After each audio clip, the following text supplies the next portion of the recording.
Welcome to our podcast. Now we're going to make our traditional analysis on BTC and then we'll proceed to the main altcoins. Usually we had a structure where we were presenting money flows, macro indicators, but because we recently changed to this vertical format, we will be focusing on Bitcoin and altcoins until we find a structure of the podcast where we can add more content in a way that we are able to manage and get satisfied with. So without further ado, this week we saw a very weak movement in Bitcoin prices gave in.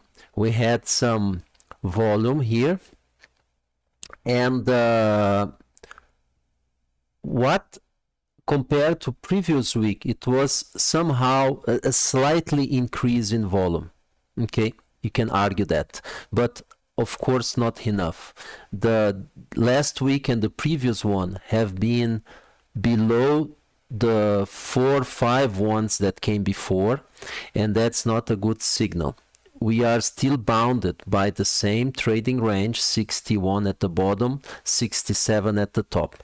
But our hope of closing above them is, of breaking from above, is lowering. So much so that we will add now this near resistance at 65,300. So 65,500 is a close that we are getting far, and we are getting nearer to testing the 61. This test has not yet come. I have been talking about it. It makes what, weeks, but such is life.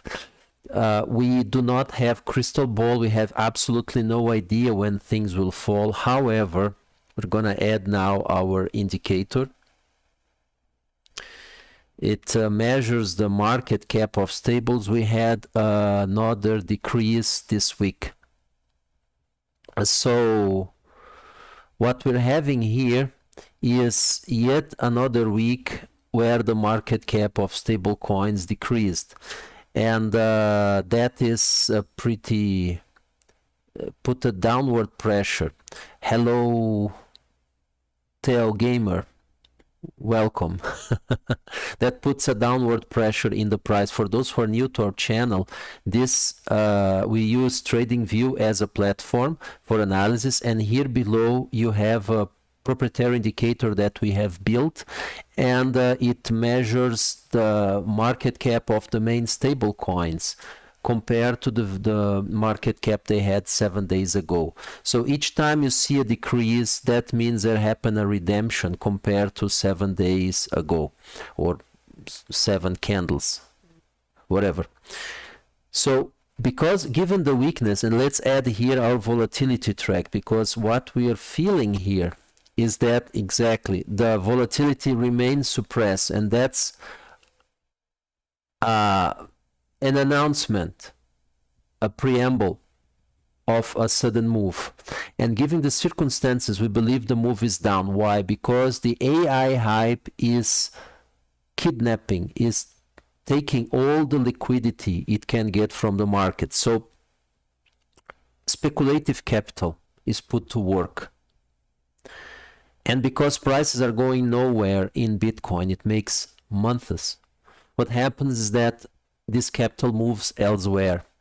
This is one thing. Second, the majority of investment in Bitcoin happens through stablecoins. However, the flow of stablecoins is becoming each more payment based. Like you use it to send money, use it to get money, okay? So that is the role that was original plan for Bitcoin itself, which is to settle payments cross-border. It's an global currency, but that's not the case. It became now something static that you buy and wait for the price to rise. whatever the argument. And this payment is being, this role is being replaced Bitcoin by stablecoins. And the more this happens, the less new stablecoins go into crypto. And that takes out one of the rockets of the spaceship called Bitcoin price. That is the main point that we'd like to call your attention to. So right now, we expect the price to test 61. I will shorten here the indicators so the room for the chart is larger, and I'll give a zoom here. So we expect the 61 to be tested this week, as we have been expected it for long. However, this is looking like a distribution. So for those who are new to our channel, we expect 61K to be tested and lost, 55K to be tested and lost, and finally, ultimately, we will move to 36,000. That's not on a straight line, okay?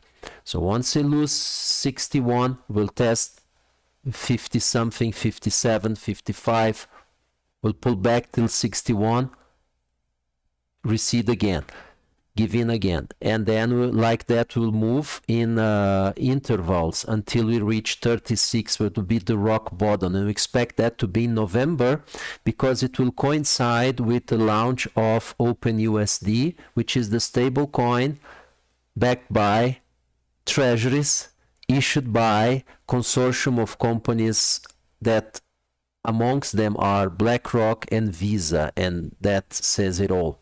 So we expect that thing to be starting in the house of the hundreds of billions, to start as a leader. The largest is Tether USDT with 183 nowadays. We expect it to the OpenUSD starting market cap to be above $200 billion and rising, and that will move the prices up. But till then, we are bearish in the crypto as in general. Now we're moving on to Ethereum. Ethereum is in a similar pattern, however, with a bias, upper bias, like it's better looking. However, the volume is poor as it is in Bitcoin. So we expect it to fall alongside. However, we expect Ethereum to fall as much as Bitcoin on the way down, but to rise faster and more than Bitcoin. That means that the pair ETH BTC or Ethereum Bitcoin, this pair, if we see in the monthly chart, we see it's pretty depreciated. We expect it to expand widely. And it is currently on 3%. That means the price of Ethereum is 3% of the price of Bitcoin. We expect that to cross 10%. That means that the price of Ethereum will be 10% of the price of Bitcoin, regardless the Bitcoin price. And we also expect in the next years that Ethereum will pass Bitcoin in market cap. But it's gonna take a while. It's because the adoption of smart contract in the economy is not a reality. It is possible. The technology is here. It's proven. It works. No question about it. However, its wide adoption by financial institutions has not started yet. And the starting point of that will be the issuance of OpenUSD, because it will be largely issued on Base, which is a layer 2 of Ethereum. So that will be the fuel that will drive Ethereum further in price than Bitcoin. I'm sorry, maximalists, Bitcoin has a great role to play, but that role has been kidnapped, hijacked, distorted. The new role that the money is looking at, the smart money is looking at, is tokenization of assets, real world assets, and that cannot be done in Bitcoin directly. Can be done in Ethereum. There is a layer 2 of Coinbase, because that's the new consortium. OpenUSD, Coinbase, and Ethereum, that will replace Binance, Bitcoin, and Tether. So the three old leave, the new the triumvirate, the new is coming. So Ethereum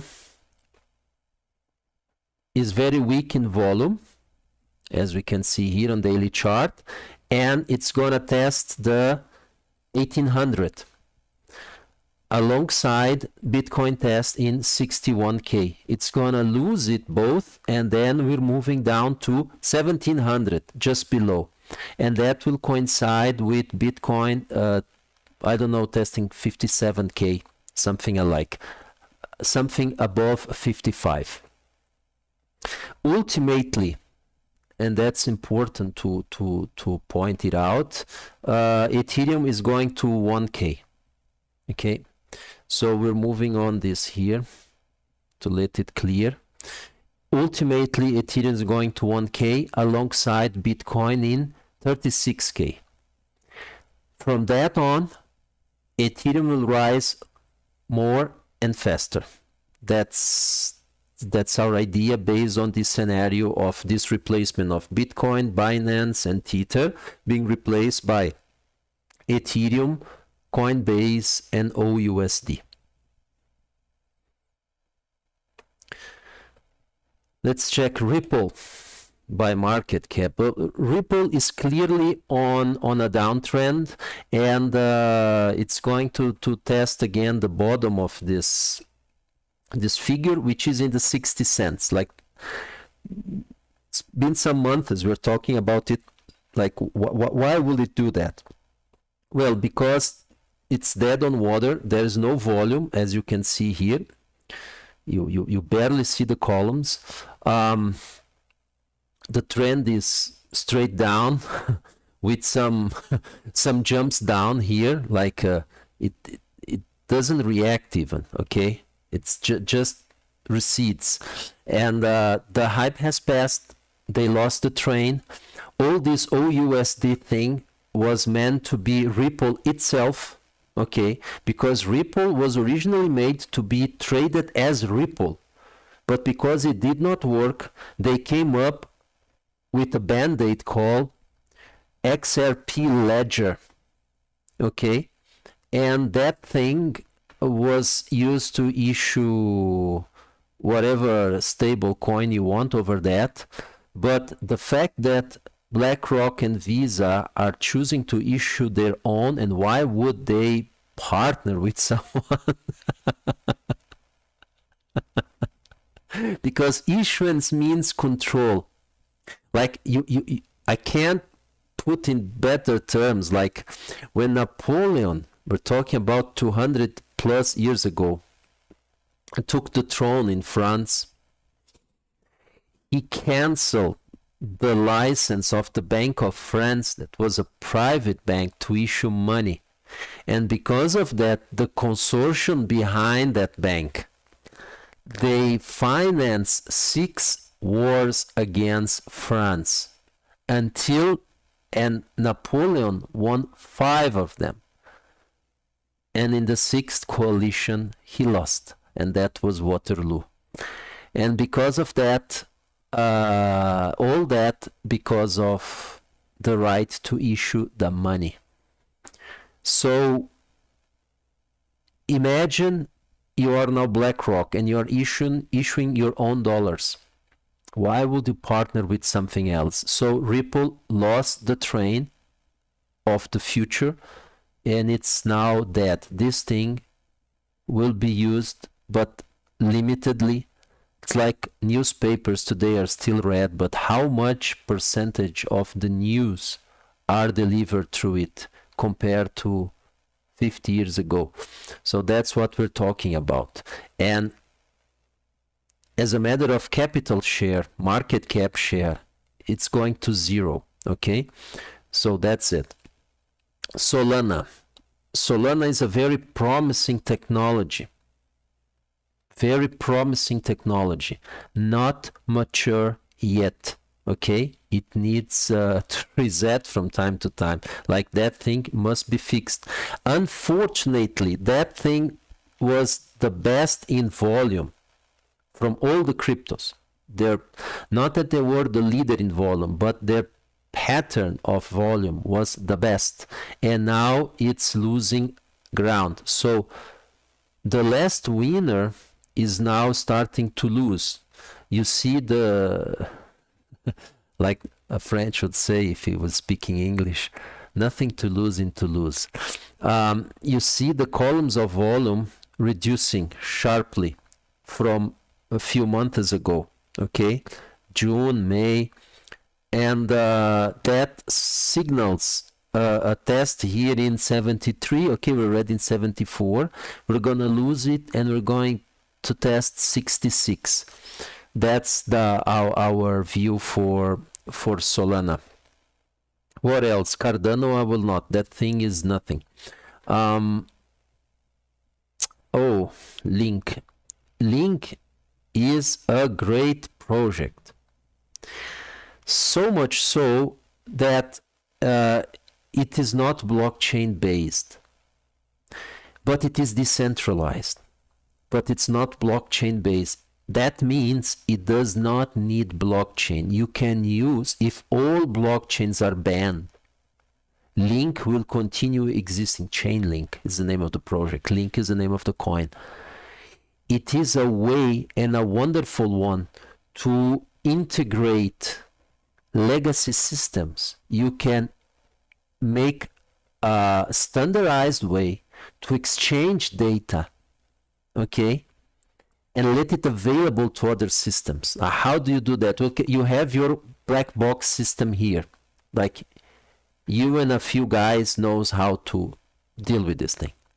What you do is you build an oracle in Chainlink, and you pick the data that you want to let available for the external world, and you keep feeding it. That's it. Now your system is integrated with absolutely everyone who can read this oracle. So this is a standardized way to integrate systems. Blockchain is another. However, which blockchain?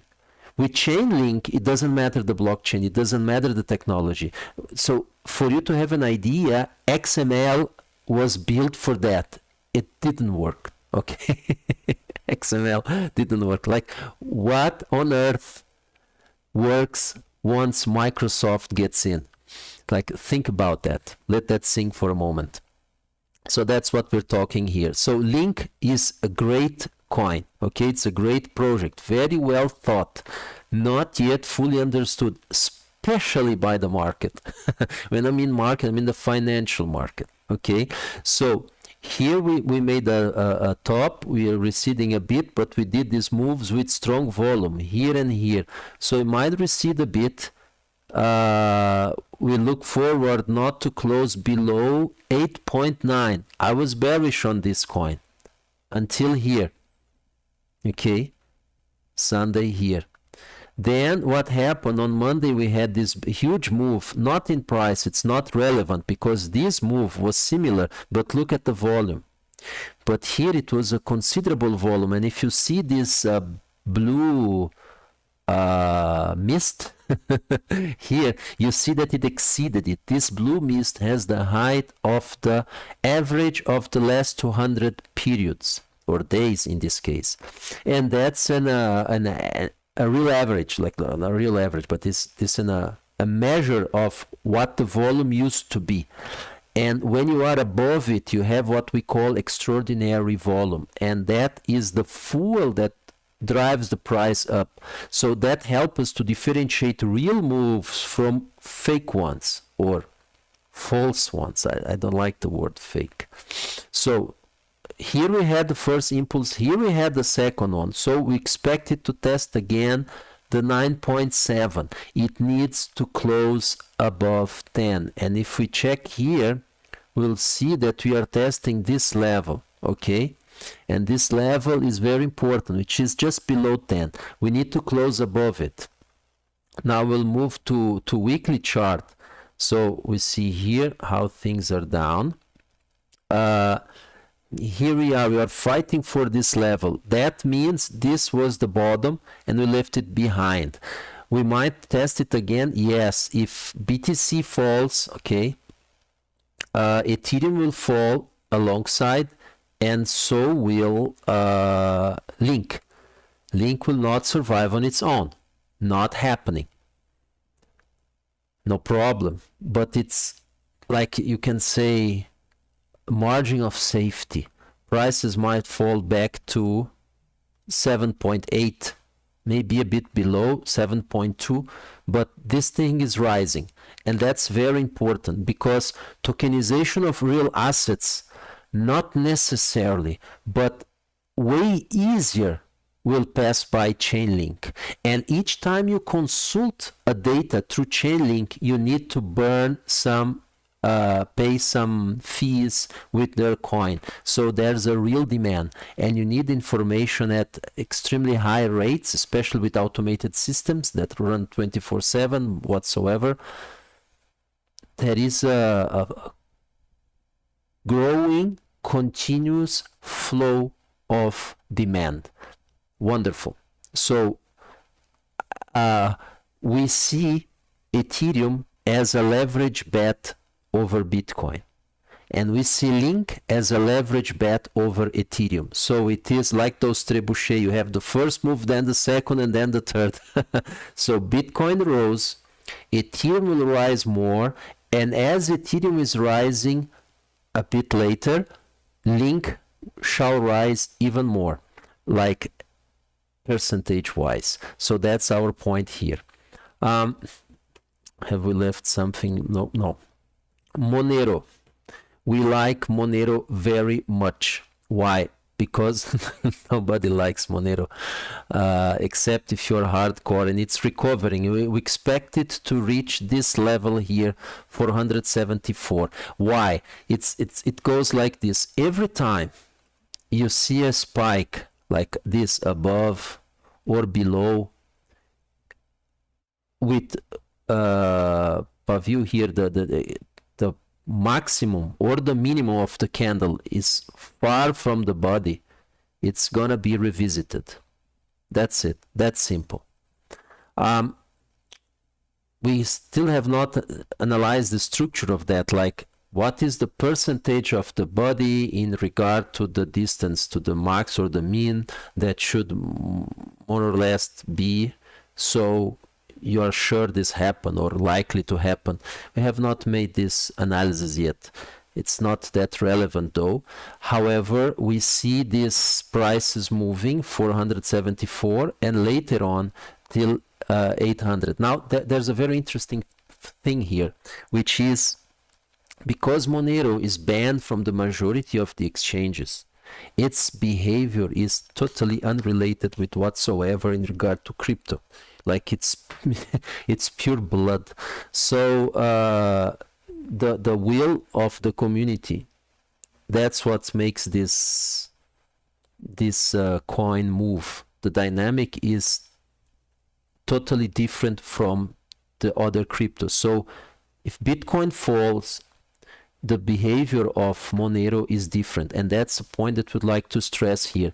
When you diversify your portfolio amidst crypto, you are not diversifying, because whatever happens to Bitcoin, that gives the trend to all the others. So where's the diversification? You're not. Okay, let alone those instruments like financialization of crypto. Forget that. Hold it on a native wallet, and this is it. Okay, no fancy things. Zcash. Well, Zcash has a dependence of this ETF, Zcash, Grayscale Zcash. So because because Zcash does not have a developed market, doesn't have a market makers, miners, as the structure as Bitcoin. When you launch an ETF on Zcash and it works, so there's money coming in, you need to buy it, and you end up by relying on exchanges. So the flow on the ETF drives the price on the exchange. So you live by the sword, you die by the sword. So when that money from the ETF goes out, you enter selling, the prices goes bust. So that's the reality of Zcash. And we have those twins of Gemini, those Winklevoss. And like, I don't know why people give these guys attention. Like, wherever those guys put their hands, it blows up. It doesn't matter what, right? They didn't learn anything from their experience or lack of in FTX. And they launched now, they bought a biotechnology company and transform it in a Zcash treasury company. Okay, and now they're, look, we're going to move back to biotechnology. This is it, and that's not bullish for the Zcash price. We expect price to reach here 250. Okay, 250 because of that. Okay, this level is going to be revisited, 250 on Zcash. So to mark it down, we will point from here the level. Here it is. Okay. So we expect the price to recede back to 250. Volume is going away. So we're going to test this week. That's the expectation. 461, but we're gonna lose it, maybe retry it and move here. What happened basically is that prices, they look for volume. So when there is no volume, they start floating and approaching support. They lose the support and they move to regions where there is volume. Volume increases, and then it stabilizes the move, and then it moves up again. So that's what we see happening with Zcash. Something else I forgot?